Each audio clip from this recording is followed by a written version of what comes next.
I'm both too frustrated to get into season 2 of House of the Dragon and simultaneously looking forward to the cathartic release of making this video, because I have a lot of thoughts. I'm a huge Song of Ice and Fire fan, huge to the point that people who have spent any time with me find it a problem.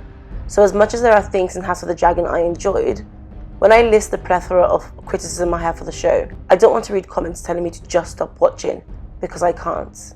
Not only am I too far deep into the world, and especially the lore of the Targaryens, who I've always had a special interest in, but I'm also too far deep into the show, and almost nothing can make me stop watching.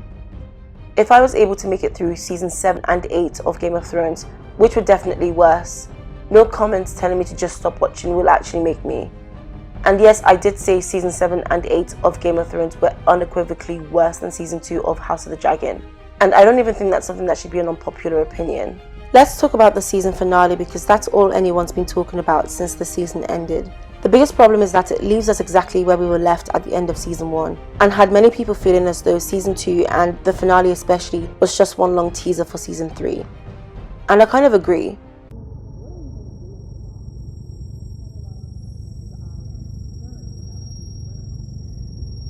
Staunch ally of the super able community, I think that it's important to... When the finale ended, I thought there would be more. And contrary to the episode being one of the 2 lowest rated episodes in Game of Thrones history, I actually don't think it was that bad, or that it's even comparable to season 8 or season 7 of Game of Thrones. The thing is, it would have actually been a pretty decent episode if it wasn't the finale. Try not to give Ryan Condal and Sarah Hess too much credit, because frankly they deserve nothing. She deserves nothing! But I was actually enjoying episode 8 as one of the strongest episodes in the season before it dawned on me that's where the season ended. Maybe if the season had ended with 10 episodes instead of 8, the season and its finale wouldn't have felt as hollow as it did when you came to the realization that you would have to wait 2 to 3 years for season 3. This is especially as we know that season 3 doesn't start filming until 2025, and it's not like I started watching season 2 expecting we'd be thrown straight into war, which some people might have been expecting after watching the trailers. But for there to have not been much progression by the end of season 2 just feels like we were on a roundabout the entire season, which we were. One of the weaknesses in House of the Dragon as a whole has been all the time skips. The thing is, time skips aren't necessarily bad, and sometimes they're necessary. The timeline of House of the Dragon spans over a decade. Of course there needs to be time skips, but the issue for the series has been that because of the various time skips, it feels like we don't get to know or spend enough time with most of the key characters. We have so many time skips it feels like the audience are left to fill in the gaps. Nothing has the emotional impact it would have had if we actually got to spend time with these characters. This is especially as with some of the time jumps we get different actors, so you're having to readjust to a whole new actor as a character. Firstly, after the 10-year time skip in episode 6, season 1, we see Rhaenyra's relationship with Harwin, who she now has 3 children with. The few scenes we get with them in episode 6, we can tell that they have an incredibly affectionate relationship, to the point that there are people who prefer Rhaenyra with Harwin over Daemon. However, how did that come to be?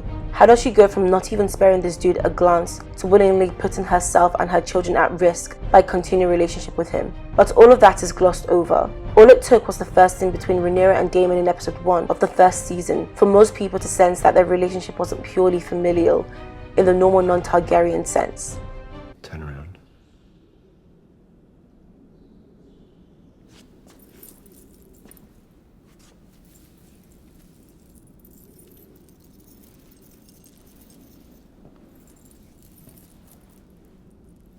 Now, you and I both own a small piece of our ancestry.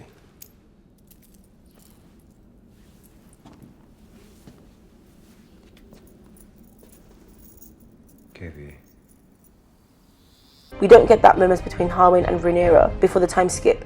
That meant I didn't have to rack my brain trying to remember him from prior episodes. With Laena Velaryon, she's not particularly important to the Dance of the Dragon, and the show doesn't really give her much screen time. However, her death felt like it was supposed to have a bigger impact on the audience, which it could never have because we barely spent any time with her. The way she has the most Targaryen badass death, the insane music by Ramin Djawadi, which was just genius, the fact that her death is the most consequential moment of episode 6, and her funeral opens up episode 7.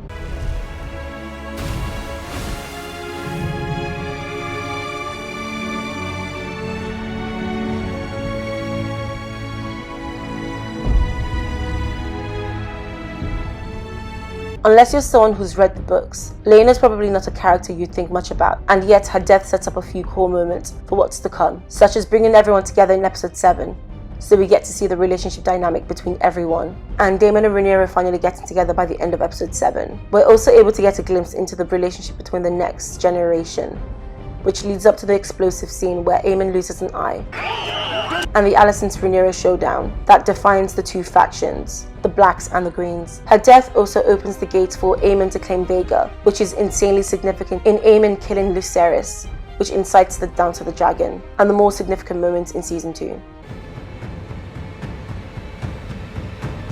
She even shows up in one of Daemon's hallucinations in season 2, but her scene loses the impact it's supposed to have, because there were literally people who couldn't immediately recognize her, because A, she wasn't given enough screen time in season 1, and B, season 1 was 2 years ago.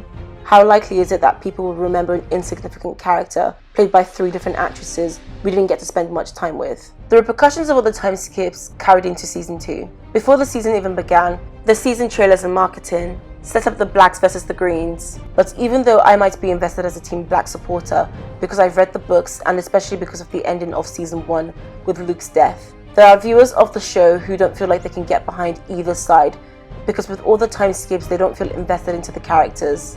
Rhaenyra, who's the main character of the series, feels like she's missing in action until later in the season. Spoiler alert, which shouldn't be much of a spoiler because at this point, we should all know that House of the Dragon is all about the fall of the House of the Dragon. But when certain main characters die next season or the season after, depending on the direction this show's taken, I really don't see their deaths having the impact they should. Just thinking back to Viserys' death in season 1, to me, it almost parallels that of Ned Stark's death in season 1 of Game of Thrones. Both are main characters who are only in the show for less than a season and whose death greatly impacts the show.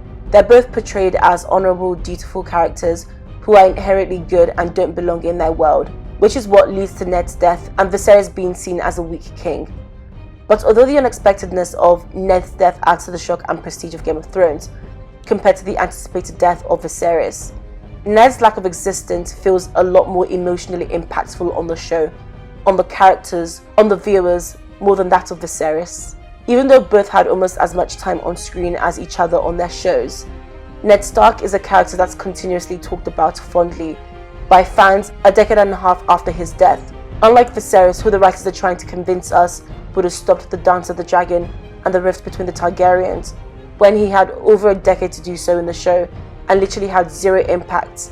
And the one time he forcefully tries to do anything in episode 8, it's too late. One of the biggest disappointments, for me especially in season 2, is how all the characters have been sanitized. One thing that people liked about Game of Thrones is that the characters can be black, white or grey. Some people are good like Ned Stark, some people are evil like Ramsay Bolton, and some people are grey like Theon Greyjoy. You've got good characters who do bad things, and bad characters who do good things, and not every action has to be justified or have an explanation. That's what's so complex about the characters in Game of Thrones. And theoretically, it should be the same for House of the Dragon. The characters exist in the same universe, they're written by the same writer, and in their books, they're written just as complex as each other. However, in House of the Dragon, it feels like everyone's a grey character. Every action is given an explanation because people don't just do bad things for the sake of it, or for their own benefit and self-gratification. Boring. Yawning. Sloppy. Lazy. The biggest victims in all of this are the women, especially Rhaenyra and Alicent. While trying to be pro-women and progressive, the writers have literally stripped the female characters of any nuances. They've been fully absolved of any sort of agency and accountability. And the entire direction of the show is men bad, women good. Men violent, women peaceful. We knew even then that men trained up for battle are eager to fight, to seek blood and glory. But you, I know you do not have that desire within you. This is so far from how these female characters are written in the books and have been established in this world. Cersei wasn't going into battle, but she was just as violent and murderous as the men going into war. The women of Game of Thrones were committing mass murder, regicide, adultery, genocide, kinslaying. They were plotting and scheming and trying to gain power for themselves. They are complex characters, and this not giving any credits to D&D, because everyone knows the majority of season 1 to 4 of Game of Thrones, and the foundations of all the characters were taken word from the books, which is probably the only good thing they did before their egos got in the way. All of Alicent's actions and her major role in everything that's happened thus far in the show has been excused because she's a woman in a male-dominated patriarchal world. It's her father's fault, her husband's fault, her son's fault. She's always the innocent poor woman who's been manipulated into doing terrible things, and never the woman who just did terrible things and was just a terrible person. She was having a secret relationship with Viserys behind Rhaenyra's back. Yes, it was her father's plan, but she went along with it, and she knew Rhaenyra would be upset, which is why she kept it a secret, lying by omission while remaining close to Rhaenyra before ultimately marrying her father and unsurprisingly bearing him heirs. But God forbid Rhaenyra lies about having sex. She puts on a green dress and decides Rhaenyra is now her enemy. The beacon on the high tower. Do you know what color it glows when Old Town calls its banners to war? Green. In season 1, she hates Rhaenyra for having any sort of sexual experience with Criston Cole, and for having an affair, which technically isn't actually one because she was in an open relationship with Laenor, but having a relationship and having bastards with Sir Harwin Strong. At the same time though, she's selling her body for information and favours from Larys, and in season 2 she herself is having a sexual relationship with Criston Cole and gets pregnant. When she thinks Rhaenyra and Daemon had sex, she literally insults her and the Targaryens. You Targaryens do have queer customs. When just an episode ago, her father was suggesting to Viserys he marries Rhaenyra to her barely 2-year-old brother. You might be more comfortable with one closer to home. Who do you have in mind? Prince Aegon.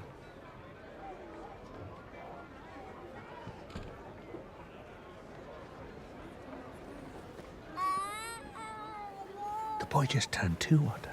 And also she marries her son Aegon to her daughter Helena. And I refuse to believe that Alicent is that stupid, that she genuinely believed that Viserys wanted Aegon to be king. Since Otto made her put on her mother's dress to console Viserys after Emma died, she's been part of the loop that Otto was trying to put a high tower on the throne. And if she didn't know then, she definitely knew by episode 4. If you had not been so relentless in advancing Aegon as heir! With no genuine reason to believe so, she raised her children, specifically Aegon, in the fear that if he wasn't king, Rhaenyra would kill them all, slandering Rhaenyra and her children and constantly reminding him that his very existence is the challenge to Rhaenyra being queen. If Rhaenyra comes into power, your very life could be forfeit. Aemon's as well. She could move to cut off any challenge to her succession. Then I won't. You are the challenge! You are the challenge, Aegon! Simply by living and breathing! You are the king's firstborn son. And what they know, what everyone in the realm knows, in their blood and in their bones, is that one day you will be our king. She was very much aware that her 2 sons were valued more than Rhaenyra because they were men. She took advantage of that. She perpetuated and immortalized the idea that Aegon had to be king because he was a man, and that's how things went. And she used the falsity that Rhaenyra was a threat to exonerate herself from the fact that she was committing treason. Even in episode 9, when Aegon's on his way to being crowned king, he had more critical thinking than she did because he knew Viserys never spent that much time with him or Alicent's other children, and that Viserys always defended and reaffirmed Rhaenyra even when he had to overcome the threshold of death. And my father never wanted this. That's not true. He had 20 years to name the heir and never did. Steadfastly, he upheld Rhaenyra's claim. Alicent didn't misunderstand Viserys. She heard what she wanted to. If she really misunderstood him, she would have left the room thinking her name was Aegon and that she was the prince that was promised. Oh, don't you remember? Aegon. Our son. His dream. The Song of Ice and Fire. It is true. What he saw in the north. The prince. Prince Aegon. To unite the realm against the cold and the dark. It is you. You are the one. Why wasn't she thinking, what the hell is the Song of Ice and Fire? Or what dream, what north? I don't know. I just don't think it's progressive when you strip complex characters of their agencies and make all their decisions accidental, shielding them in victimhood. In episode 5, she's passed over for Aemond because she's a woman, even though she actually has experience ruling and nobody trusts Aemond. It was at this moment that she knew. She fucked up. Why is she surprised that the same patriarchy she upheld is now detrimental to her? She thought she was the exception, only to be hit with a big dose of reality. And I have to give Olivia Cooke all the credit for playing the role of Alicent so well. That scene was the culmination of the consequences of her actions. She's done everything in her power to uphold the same misogynistic system that ends up being pernicious to her. You desire not to be free, but to make a window in the wall of your prison. Regardless of the divide in Season 1, Episode 9, where her and Otto were at odds on how Aegon would rule, they were both just two opposing sides on the wrong side, because either way, they were still trying to execute a coup and were committing treason. One of my favourite moments from Season 1, from the whole series maybe, was when Alicent and Rhaenyra had that showdown in Episode 7. Aemond's just lost an eye, but gained a dragon. Alicent wants an eye for an eye and tries to attack baby Luke. And for the first time in probably years, Rhaenyra and Alicent are talking to one another. Too far. What have I done but what was expected of me? Forever upholding the kingdom, the family, the law. Will you flout it all to do as you please? Alicent, let her go! Where is duty? Where is sacrifice? It's trampled under your pretty foot again. Release the blade, Alicent. And now you take my son's eye. And to even that you feel entitled. Exhausting, wasn't it? Hiding beneath the cloak of your own righteousness. But now they see you as you are. This scene alone does and exhibits everything the writers have been trying to tell the viewers through almost every Alicent scene in Season 2. She's jealous of Rhaenyra because she's shackled herself with the idea of duty. Duty to tradition. Duty to the men in her life. She sacrificed herself, her happiness, her existence, just so she could be a self-righteous and pious judgmental person. Even just before in this scene, she takes a dig at Laenor, who we know is grieving the death of his sister. I wonder the boy's father. Perhaps he might have something to say in the matter. Yes, where is Sir Laenor? I do not know, Your Grace. I could not find sleep. I had gone out to walk. Entertaining his young squires, I would venture. In all the years she's been the opposite of someone we would consider religious and good. She's mean and unkind, judgmental and unforgiving, even to someone in Laenor's position, who yes, everyone knows is gay, but is currently grieving the death of his sister, the very reason they're in Driftmark. The moment she loses it and cuts Rhaenyra, she does so because she knows Rhaenyra is correct. The things she considers immoral, that she judges and condemns Rhaenyra for, she does in private. By this point, she's responsible for the death of Harwin and Lionel Strong. She's selling her feet for secrets with Larys, and she's intentionally or unintentionally, for some of you, part of a plan to commit treason. In Season 2, she's even further deep into her immoral actions that she's judged and condemned everyone for. She's been able to present this falsity of who she is to the world, and Rhaenyra calls her out to her face, in a room full of the people she spent her entire life trying to convince she's this person she's not. In Episode 8, while she's replaced Targaryen imagery with that of the Faith of the Seven, and we see her wearing that tacky Faith of the Seven star on her chest. She's blackmailing and manipulating the victim of her son's sexual assault about what will happen if she tells anyone what he did to her. Her entire life and existence is one big, hypocritical, contradictory mess. R.I.P. to the Princess Rhaenys Targaryen, the queen that never was.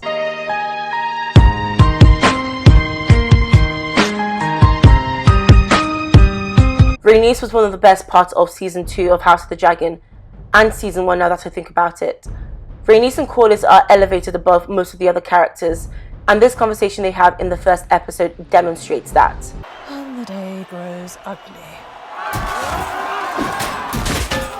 I wonder if this is how we should celebrate the birth of our future king. With wanton violence. It's been 70 years since King Maegor's end. These nights are as green as summer grass. None have known real war. Their lord sent them to the tourney field with fists full of steel and balls full of seed. And we expect them to act with honour and grace. It's a marvel that war didn't break out at first blood. They were the most solid, reliable couple in the show, and they felt like real adults in comparison to a lot of the other characters. And it's sad to listen to this conversation and think about the war that's about to happen and that has already been happening. The Dance of the Dragon is being fought from both sides by inexperienced children who have never known real war. And on top of that, both sides have the baddest, meanest war weapons in their dragons. And after Rook's Rest in Season 2, Episode 4, Kristen Cole's arc for the rest of the season was him grappling with the fact that nobody wins this war and realizing how insignificant humans become when fighting a war with dragons. Rook's Rest has been shown to greatly impact Kristen Cole and his perception of everything. And the funny thing is, he's actually been to war, so he's probably one of the more experienced fighters. Once Rhaenys died, you could definitely feel the void in the show. At times, she acted like the queen I wished Rhaenyra could be. Not because I always agreed with her opinion or her counsel to Rhaenyra, but because she could always stand assertively and defend wholeheartedly her actions and what she believed in. For example, in Season 1, Episode 9, she's taken as prisoner by the Greens after Viserys dies, and their coup is in motion. And in her strategy to escape, she kills hundreds of small folks who were just as much captives as she was. Instead of taking that opportunity when the Greens were at their most vulnerable to kill them and prevent all the future bloodshed that has already begun in Season 2, that begins as soon as Aemon kills Lucerys, and that we know is yet to come. She leaves to inform Rhaenyra of what the Greens have done. If she was going to kill all those people, she might as well have killed the 5 people who were actually threats to Rhaenyra and her crown. But she had valid reasons for not doing so, because who's to say just because she kills Aemond, Aegon, Helena, Alicent and Otto that there wouldn't have been a war for the Iron Throne. Daron still exists in Old Town, and Rhaenys herself said, Men would sooner put the realm to the torch than see a woman ascend the Iron Throne. And if Rhaenyra was smart in Episode 2, when Rhaenys was given her free, invaluable advice, she would have taken it and not seen herself as the exception she wasn't. But also, I don't blame her for not wanting to onset a war between people she doesn't like. And she has many reasons to not like either side, which leads me to Laena and Laenor. Since Rhaenys died, I literally could not stop thinking about the fact that Laenor is potentially alive somewhere, and she died thinking he was dead. And maybe it speaks to Rhaenyra's character for not once mentioning it to her during the countless moments they spent together in Season 2 after so many years had passed. She never got to see Laena for years before she died in Episode 6, and in her perspective, she never wanted Laenor to marry Rhaenyra because she knew he was gay. Viserys and Corlys wanted it, and Rhaenyra and Laenor were willing to go along with it because they felt it was their duty. So not only has this marriage she was kind of not in favour of happened, but now Rhaenyra is openly and not convincingly trying to claim her bastards are Laenor's children. And then on top of that, once Laena marries Daemon, she doesn't get to see her daughter and her grandchildren for 10 years, when she herself might be privy via letters to the fact that Laena wanted to return home. And that only happens once she's dead. But then, shockingly, her son dies and Daemon and Rhaenyra marry each other. With the invaluable support she gives Rhaenyra, she didn't deserve to die without the closure of at least knowing Laenor didn't die the way she thinks he did, and that there's possibility he's out there alive and not having to hide and pretend about who he is. On that though, I'm confused about how sea smoke can be claimed, because the bond between a dragon and their rider can only be broken once either is dead. And the writers of the show made a point to not kill Laenor, like in the books, which made me think he might be useful in the future. Laenor might not be significant to the plot of the show, but he is to the characters of the show. And I feel like not killing him in Episode 7, just to make Rhaenyra look good, making a whole point about how he isn't dead, and giving viewers hope he might return or be valuable in the future, and then just randomly killing him off screen to make way for Adam to claim sea smoke is just shit writing. Aside from that, I joined the minority of people who weren't all too happy about how sea smoke essentially claimed Adam. I'll later talk further about how the Targaryen mystique and magic is being obliterated, but the whole point of Targaryens having dragons is that not only do you have to have the right blood, you have to prove to the dragon that you deserve to be its rider. We saw this in Season 1, Episode 7 with Aemond.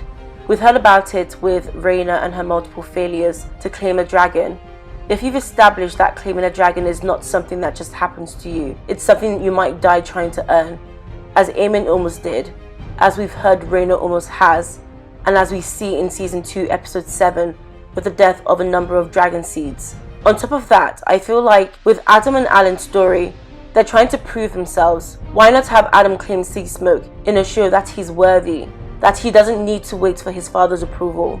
Instead, they just added him to the list of characters who have no agency, who things just happen to. From the beginning as a Team Black supporter, the show has moved towards victimizing and pacifying Rhaenyra, to the point that it's now a flaw. In Season 1, after Rhaenyra's throne is usurped, that plus the news of her father's death causes her to miscarry. We see her doing everything she could to maintain peace, in contrary with everyone surrounding her.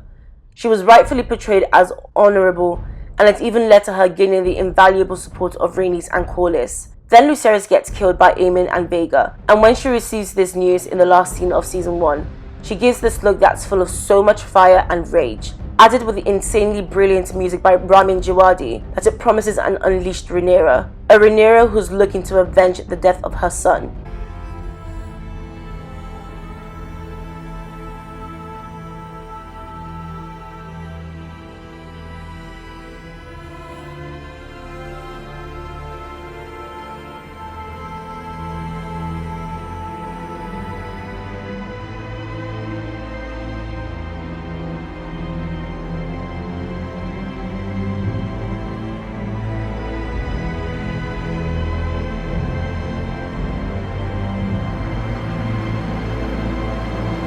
Because up until this point, Rhaenyra's just been taking every insult thrown at her by Alicent, to the point that she moves her entire family to Dragonstone to get away from it all. After the Season 2 trailers, I was getting ready to defend her war crimes, but except for that one moment in which Rhaenyra walks into her council room after finding parts of Luke and Arrax, she loses all that rage, anger and revenge that she wanted. Book Rhaenyra certainly had that rage. I'm not a book purist, and I've liked some of the changes made to the story, especially because Fire and Blood is written as a history book, not a novel. So there are multiple different accounts to what happened and how things happen. It not only feels like they've removed the essence of Rhaenyra's character, but also the essence of the Targaryen in her. The fire that lives within the Targaryens that they've mentioned countless times, but we're yet to see, maybe except from Daemon. In Season 2, Rhaenyra is taking losses after losses, and all she keeps trying to do until Episode 6 is try to stop a war that's already begun. In the season finale, Corlys still has to remind her that there's no other choice but to fight, because whether she likes it or not, the war started. But the beasts have been claimed. You now have a great advantage. You must strike quickly, while the Prince Regent mulls his next action. I had hoped my advantage may be in deterrence. Vhagar has ever been our foremost threat, and she is now overmatched. Your Grace, you are ready. You have 6 dragons under your banner. My ships sail at your command, and my men serve you. But the Lannisters are marching, and the High Towers from Old Town. You must crush this beast at its head, and before too many days have flown. After everything that's happened, not only in Season 2, but especially in Season 1, she still has to be told that she has to fight. She's already lost people in her name, most importantly Rhaenys, and an important amount of fighters. She's lost the dragon, her throne has been usurped, her son murdered, her daughter stillbirth. She's lost Sir Eric after Aegon tried to murder her in her bed, and she still puts herself in danger to meet Alicent, because why? Alicent will go back to everyone and say, guys, I'm sorry, I made a mistake. It was all a misunderstanding. And although I want to support Rhaenyra, I spent a lot of the time during those council meetings where she was being undermined, low-key agreeing with her council, because what was she waiting for? She's not the only one in this fight with something to lose. She doesn't communicate with her council and disappears for days at a time. No one knows where Daemon is, so they've not only lost him and his experience in war, but his dragon Caraxes too. And unless Rhaenys and Corlys are around, there's no real leadership or authority, and Jacaerys, who's 14 or 15, if Aemon's 16, that she claims has no experience, has authority in her absence. Her council do disrespect her in a way they would never do a man, but sometimes they had fair points that I wish she listened to, because that's why she has them. If she keeps disregarding them and doing things behind their back, especially when Masari becomes her confidant, can she really be surprised when she starts losing their loyalty and they don't trust her? This is especially when throughout most of season 2, Team Black were constantly at a disadvantage. What her council were telling her in the beginning of the season is basically what happens at the end. And it's not a situation where she had to try, because she'd already tried and it was always going to be futile. In the beginning of season 2, I could have seen her point trying not to go to war, but it got to a point where the more she tried not giving in to the inevitable, the further the writers strayed from her character, which has never been this pacifist. This isn't inherently a flaw in the writing, more of the character of Rhaenyra. But between these terrible decisions that Rhaenyra makes that the writers try to make us think is her being magnanimous, The magnanimous? rather than stupid, couldn't we have had scenes that didn't make me want to stay in King's Landing with the Greens because they were more interesting? A lot of the season genuinely felt like filler. I wasn't expecting dragon fights every episode, contrary to what was presented in the trailers, but some of the best parts of Game of Thrones were the scenes where people just talked. Some of the most memorable, truly great moments were dialogues between characters, dialogues that people are still quoting today, a decade after they aired. But the only fairly interesting moments like that comes when Aemon speaks to Aegon in Valerian.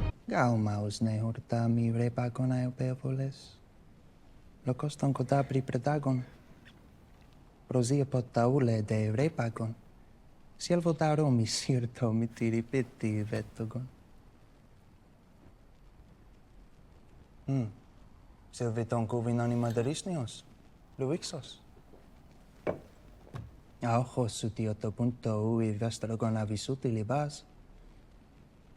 This scene took me back to Baby Luke speaking superior Valerian to Aegon and even Aemond.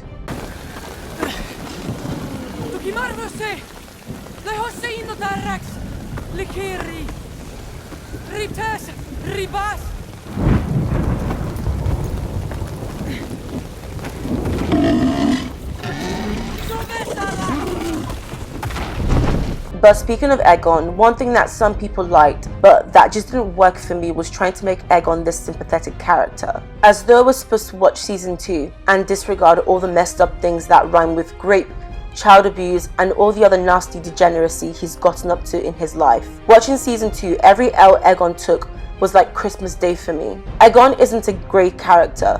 His actions aren't justifiable, even the tiniest bit. He's just a really fucked up person. And it's one thing if the writing shows us how funny of a character he can be, while also not trying to erase how sick he is or try to portray him differently because they want us to root for him. Aegon in season 2 was given the Rhaenyra treatment. He was victimized the entire season. He's a victim to Daemon, to Aemond, to his own mother. And season 1 was literally only canonically in the show a few weeks ago, which is part of an issue with all the time skips in season 1. It didn't do a great job of fleshing out a lot of characters like Aegon, because all we saw were the most horrific parts of him. And they're now only trying to make his character more complex, which to me feels too late, because his actions in season 1 already made me hate him beyond repair. And the thing is, they didn't have to make Aegon the villain they made him in season 1. That's irreversible, because although Aegon isn't a great person in the books either, he's not a grapist. He's not irreversibly villainous like he becomes in season 1. So if they were so determined to make people like or at least relate to Aegon in season 2, they could have just been more canonical. There's also one element that this new portrayal of Aegon is not intentional from the writers. It's all by accident. Firstly, because of all the time skips, Tom Glencarney only had a couple of episodes to play Aegon in season 1 and didn't really get the chance to nuance Aegon's character from the beginning that the younger actors didn't have the ability to do. What they could have done to mitigate this was actually just have him play the character from episode 6, because by then, Aegon's already a lot older than Rhaenyra's children, and between episode 6 and episode 8, he was already at an age where they could have gotten away with not needing a younger actor for him, especially because the actors look almost the same age. It didn't make much of a difference. Secondly, it's just another example of the writers and the showrunners showing us one thing and expecting us to read something else from what they're showing us. Assassinate his character with some of the worst things a human can do, and then completely turn his character into a sympathetic one, and expect us to root for Aegon, especially by the end of the season when he's essentially crippled and mutilated. What she deserves. And this is not to say you can't hate a character and then love them, because we saw this a lot in Game of Thrones. But you have to show us You can't just tell us or expect us to all of a sudden like a character that's done some horrific things. In season 2, one of the most comical parts for me was the pace. I've already mentioned the time skips, but the time in which it takes characters to travel from one place to another is insanely short and inconsistent. Sir Arik travelled from King's Landing to Dragonstone in what seems like a few hours, and so does Daemon. But then, even though Rhaenyra can easily travel back and forth to King's Landing by boat, the show then tells us she's been gone for days. A character will talk or think about going somewhere, and the next scene, they're there. Except for Sir Alfred Broom, who Rhaenyra sent to Harrenhal, but we didn't actually get to see his journey, that I think only took so long to pace out the final episode from the time that he arrives, attempts to commit treason, and Simon's strong urges for Rhaenyra. I've touched on this a little already, but I have an issue with the creators of the show expecting the viewers to read something completely different to what they're actually showing us. They do this with Aegon, who is practically made an irreversible villain in season 1 with no redeeming qualities, but by season 2 they're trying to paint him very differently and justify the decisions he makes. In season 1 and 2, House of the Dragon is basically formulated in a way that makes the blacks the good side, which is an issue I and a lot of people have with the show because they've essentially created a good side and a bad side. But the thing is, before season 2, Ryan Condal literally does an interview where he says season 2 will make people switch side and become Team Black. And after season 2, I'm confused because season 2 was just Team Black and Rhaenyra spending the whole season trying not to go to war. Even Blood and Cheese, that's supposed to depict Team Black at their worst, literal kinslaying isn't done justice to be as bone-chilling as it's depicted in the books. That would undeniably make audiences look at Team Black differently. They also make it so that Rhaenyra isn't part of the plan, and it's an issue that's essentially a deal breaker for Rhaenyra's relationship with Daemon, that they spend the rest of the season apart. Blood and Cheese essentially makes Rhaenyra come across as altruistic, because what Daemon does to her enemies is literally her deal breaker. Blood and Cheese literally dishevels and divides Team Black, because there are people who dislike Daemon and his actions to the point that even those who support Rhaenyra consider not doing so because they hate him. Daemon essentially becomes a liability to Rhaenyra and Team Black because of the decisions he makes, and the fact that no one trusts or supports him. And we see this come to a head-on in Harrenhal. Which leads to one of my biggest grievances with season 2 especially, which is that it feels like the people involved in the show don't know what kind of show they're making. I mean, it doesn't help when certain people who are part of writing the show admit to having never read Fire and Blood. It's one thing if the actors decide not to do so for creativity purposes, but if you're involved with making a show based on the book, you should probably read that book. One of the most annoying things I've kept hearing from the people involved with making House of the Dragon is that to ground the characters and make them more relatable, they have to stray away from the fantasy elements. And this is one of the things that's great about the show as well, is I think the technique on this show of going away from fantasy and really grounding the characters in something that we all understand is what Ryan really challenges us to do. Is how can everyone relate to this? Well, I can relate to that. I'm sure everyone can relate to that. Is this not a show about the Targaryens who possibly used blood magics to connect their bloodline to dragons? Speaking for myself and maybe for others, but the mystique, the fantasy, and the magical element of the Targaryens is what drew most people to them. There's a reason a Targaryen spin-off was the first project HBO released after Game of Thrones. The entire premise of this world is rooted in fantasy, and the age-old idea that fantasy can't be grounded is so wildly wrong. Decades before the show was even made, Game of Thrones had dedicated and die-hard fans who were invested and could relate to the characters. The looming threat of a Song of Ice and Fire throughout the book, that's also repeatedly mentioned in House of the Dragon, is the White Walkers, the Night King, the dead. You can't make a show about fantasy while also denigrating what fantasy is and what it can be. You also can't have a witch and Helena Targaryen who is a dragon dreamer while also telling the audiences that the only way for them to relate to the characters is by making a show that is inherently fantasy, less fantasy. If you have to remove fantasy elements of the show to make it more relatable, then maybe you're not very good at your job. And this is just another example of the people involved in making the show contradicting what the show is inherently about and what they want us to take from it. For most of the season, Daemon spent his time in Harrenhal, and it received a mixed reception because some people found it boring and unnecessary. And although I actually really liked Daemon's arc in season 2, I do see some of where they're coming from. Daemon and Harrenhal was interesting because it gave us Daemon's development from how he left Rhaenyra still affronted and jealous that Viserys picked her over him, to building an army in her name and knowing his place and purpose by her side. In their arguments before he leaves, Rhaenyra still has to affirm to him that it's her throne that was stolen, not her father's throne. Folly, Our a folly. before us. To give up my brother's throne to the traitorous lies of Otto My Hightower. throne, Daemon. Mine. And his unwillingness to accept that creates another layer of conflict in his relationship with Rhaenyra, because she's always conscious about him, his true nature, and whether or not she can trust him. I think you used my words as an excuse to take your own revenge. To indulge the darkness you keep sheathed within you like a blade. You think me some kind of monster? Oh, I don't know what to think of you. I don't know what you are, or who it is you serve. The first few dreams and visions that Daemon had were great, and I enjoyed seeing deeper into his subconscious, and it was hilarious seeing Daemon scared to sleep in Harrenhal. He was losing his mind.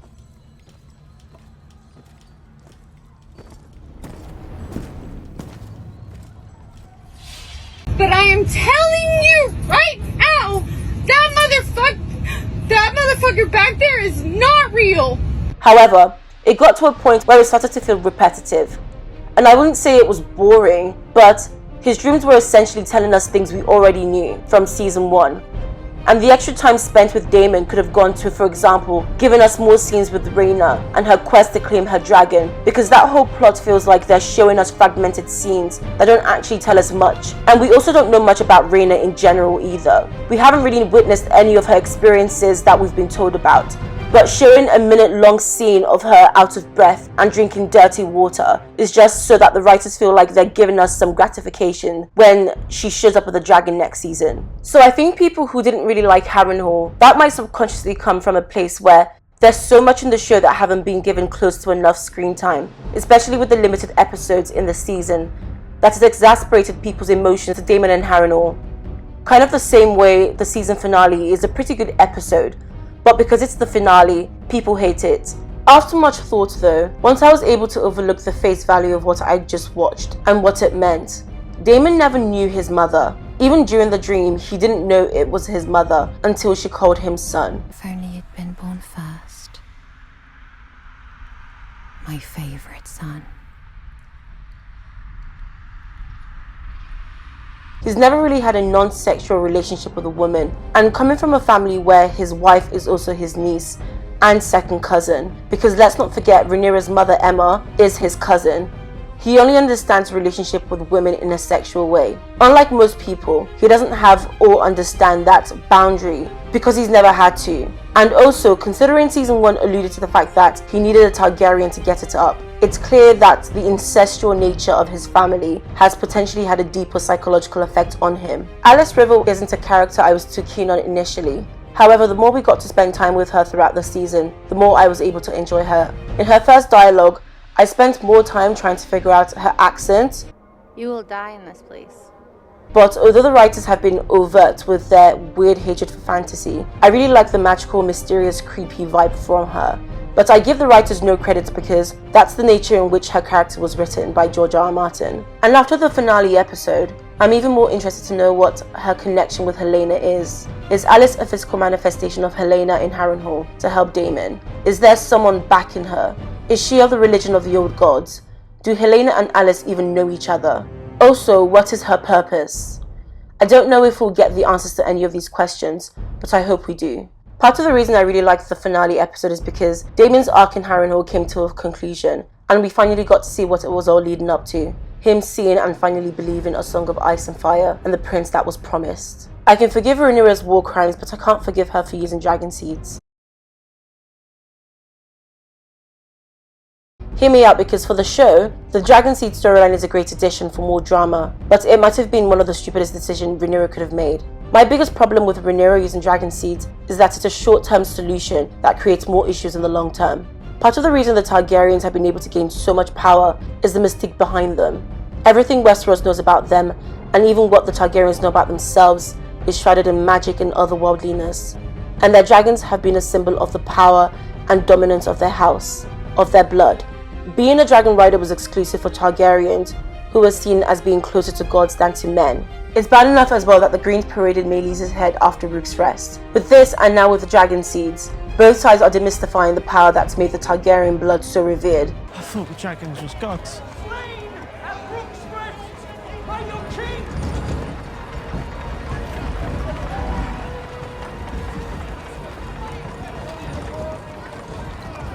It's just me. The Targaryens have never had any legitimate right to rule over Westeros, other than the fact that they have dragons that no power in the world could fight against. This hype and propaganda behind the Targaryen gets undone when you have people who are viewed as even lower than ordinary people because they're bastards getting dragons. If anyone could obtain the power of controlling a dragon, what makes the Targaryens so special? Who's to say even people without Valyrian blood can't bond with a dragon? You lose the exclusiveness of being a dragon rider when you consider how many Targaryen bastards are probably out there who can now come out of the shadows and lay claim to what they consider their birthright. And maybe not just for a dragon, but the Iron Throne. And as much as Jace can't really be mad because it was partly his idea, he is right in being fearful about these new dragon seeds with white hair who now have dragons and can potentially now become obstacles for him. Who's to say that now they have dragons, they're not going to want more? For those who have read the book, you know what's probably to come in later seasons. Rhaenyra doesn't know Hugh or Off or even Adam, who would know is Corlys's bastard, but for a short gratification, she gladly gives them nuclear weapons, one of which is Vermithor, the second biggest living dragon, while Cyrax seems to be shrinking and Vermax is still a baby. And it's cool and all the development of the relationship between Rhaenyra and Mysaria, which I was glad about until the kiss, because even in season 1 I could see Mysaria would be an invaluable member of Team Black. But maybe don't take advice about the big nuke dragons in your house from anyone else who does not understand their significance. This is why I wonder if Rhaenys was still alive, would she have been able to stop it and knock some sense into Rhaenyra? Because the reality is, there are things that even the most intelligent non-Targaryen cannot understand about the Targaryens and the magic that makes them who they are. We'll have to wait and see if the balance of power regained by the Blacks by using dragon seeds is worth the consequences for House Targaryen, but something tells me it won't be. Since the end of season 2, the majority of fans have been voicing their disappointment with the season, and after this video you can add me to that list. But it's unsurprising that George R.R. Martin himself was so disappointed he felt compelled to release a scathing update on his blog titled Beware the Butterflies, that included his thoughts, praises and mostly disappointment relating to season 2 and his fear for what's to come in season 3. There's been a lot of mixed opinions about George's blog, but I'm definitely on his side.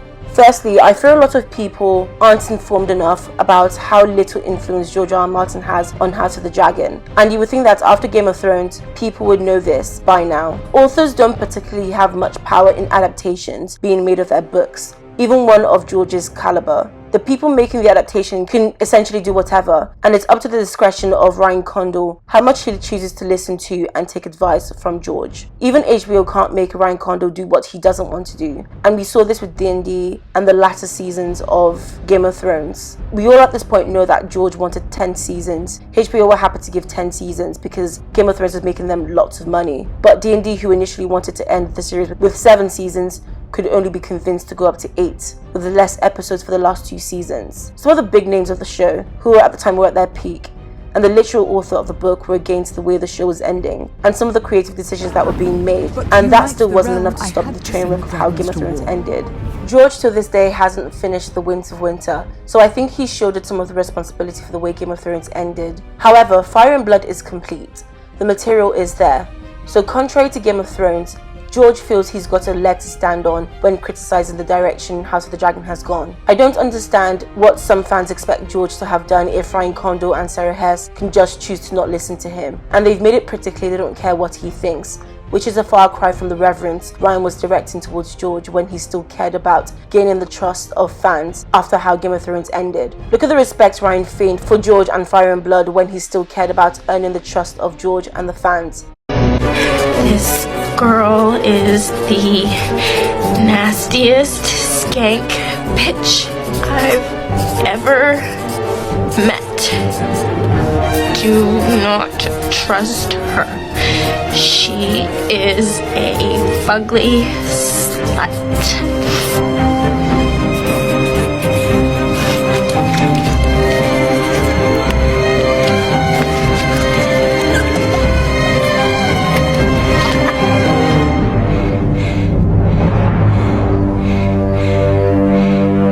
Recently, he got interviewed and he of course went on to defend himself, even after all the criticism and negative reviews of the season way before George ever wrote his blog.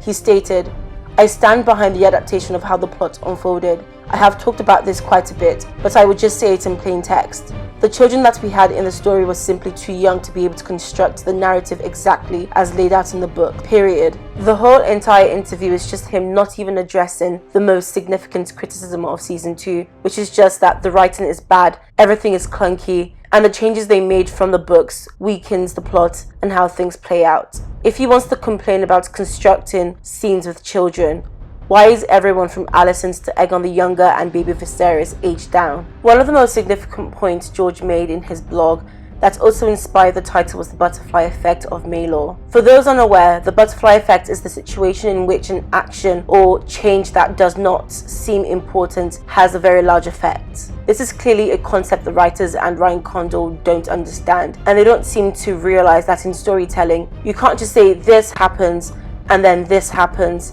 and then this happens. Things that happen have to be tied together and serve a purpose.